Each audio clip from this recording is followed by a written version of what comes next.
শয়তান আপনাকে আমাকে দোস্ত বানাইব। কেউ যদি এলেম ছাড়া দ্বীনের উপরে চলা শুরু করে, শয়তান তার খেলার সাথী বানায়। শয়তান কি বানায়? তার খেলার জন্য একজন সাথী পাইছে, আমার একজন ভালো দোস্ত পাইছি, খুব আমলি লোক কিন্তু এলেম নাই, এগুলারে শয়তান দোস্ত বানায়। দেখবেন সমাজে ওই লোকগুলোই বেশি ভয়ঙ্কর যেগুলার এলেম নাই, আমল করে। এই লোকগুলোই সহিহ আকীদার বাধা দেয়, এই লোকগুলোই সুন্নতের আমলের বাধা দেয়, এই লোকগুলো তাওহীদের বাধা দেয়। লোকটা খুব আমলি কিন্তু কথা হইলো এলেম নাই।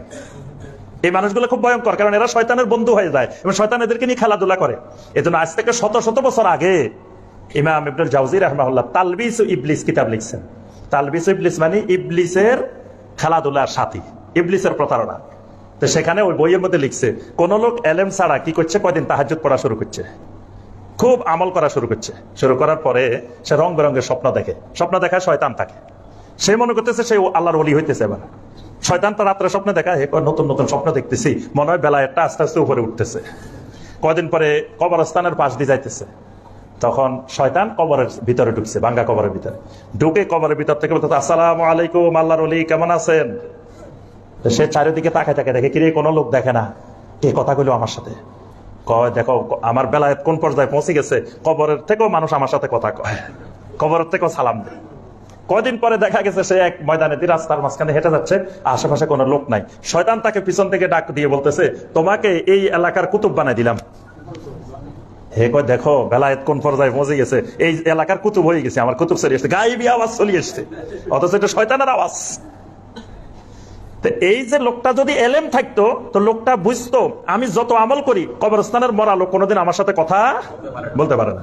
এলেম থাকলে লোকটা বুঝতো যে আওয়াজটা শুনছি এটা ইবলিসের আওয়াজ, কারণ আল্লাহ কোনোদিন গায়েবী ভাবে কারোর সাথে এইভাবে কথা বলেন না। তো তার এলেম নাই, বুঝবো কেমন? হে মনে করছে আল্লাহর ওলি হয়ে গেছে। শয়তান তাকে নিয়ে খেলাধুলা করে। তাহলে এক নম্বরে এলেম লাগবে। আপনি থাকবেন তাওহীদের উপরে, তাওহীদ কি সেটাই জানেন না, কিসের উপরে থাকবে? আগে তো তাওহীদ জানতে হবে, তাওহীদ শিখতে হবে, তারপরে না আমি তাওহীদের উপরে থাকবো। তাওহীদে জানি না, থাকবো কিসের উপরে? এই জন্য আল্লাহ রাব্বুল আলামিন বলছেন, ফাআলাম আন্নাহু লা ইলাহা ইল্লাল্লাহ, লা ইলাহা ইল্লাল্লাহর ইলম শিখেন।